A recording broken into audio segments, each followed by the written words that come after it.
Hello, and thank you for watching the SimQ VIT tutorial. This video will cover how to set up a simulation prior to sending it to the calculation server.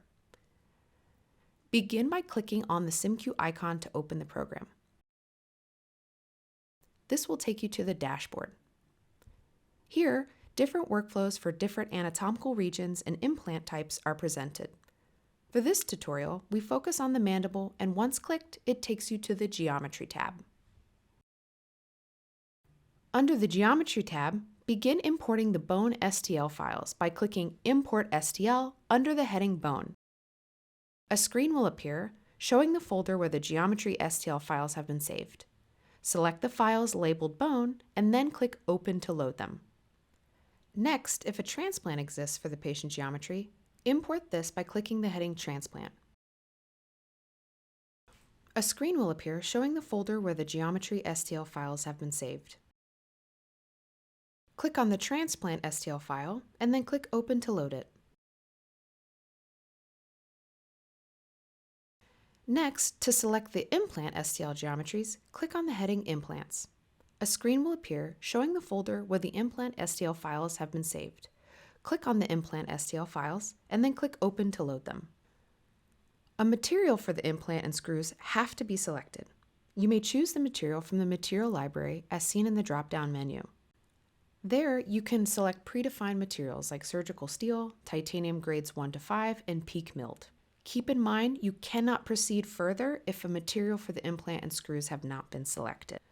Lastly, to select the screw STL geometries, click the heading Screws. A screen will appear showing the folder where the screw STL files have been saved, and then click Open to load them.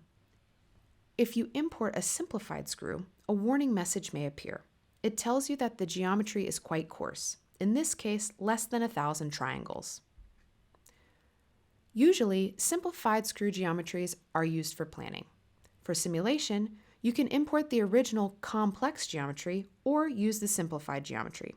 SimQ VIT is capable of handling both. But don't worry, it can be simulated with these simplified screw geometries without a problem. Just make sure that the screws represent the planned case. This means the correct amount of screws should be placed to reflect the actual surgical plan or recommendation of the surgeon. Now that the geometries have been imported, the next step is defining the landmarks. Click the Landmarks tab on the bottom right of the screen. This locks in the previously uploaded STL files.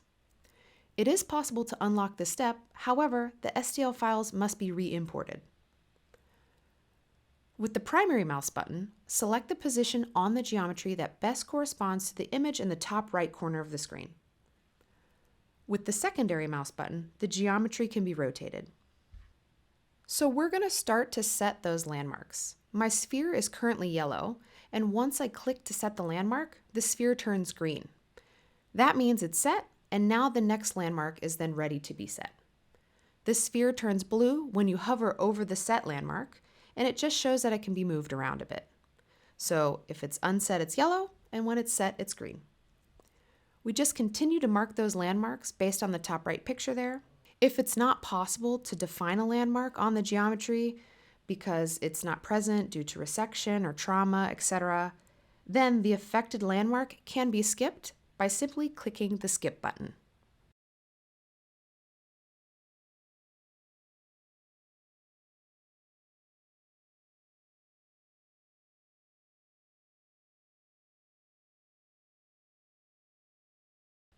So now that all the landmarks are set, we're going to go ahead and click OK. And as you can see on the right there, that the marked landmarks are marked in green, and the skipped one is marked in gray, and they're all complete. So after all the landmarks are set, the reference geometry is adapted to the corresponding geometry by selecting Register Geometry. So after clicking Register Geometry, a window appears and it asks you to check the plausibility of the placed landmarks against the reference geometry. And the reference geometry is displayed transparently as a gray overlay above the patient geometry in the 3D graphics window.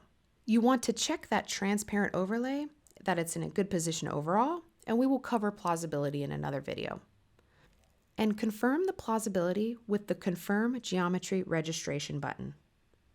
The Unlock Geometry Registration button just gives you the option to unlock that step and move some landmarks around if you need.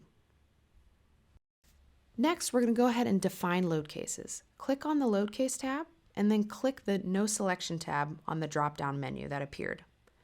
This drop-down menu shows pre-selected bite loads for left and right premolars. Click on the desired load case, then click Initialize Load Case. A window pops up asking to check the plausibility of the boundary conditions of the patient geometry. For reference, these orange spheres are the reference geometry markers, and the green spheres are the patient geometry markers. So now that we've selected our load cases, we're going to move on to the Simulation tab. And under the Simulation tab, the status is set to Ready. If there are no further changes that need to be made, click Submit Simulation. This sends the simulation to the calculation server. After clicking Submit Simulation, a pop-up box appears, asking for the account holder's username and password. These are provided by SimQ. If a login is not possible, or the credentials for some reason have been forgotten or lost, please email us at support@simq.de. That brings us to the end of the video. Thank you so much for watching. Have fun with the software. Take care and happy designing.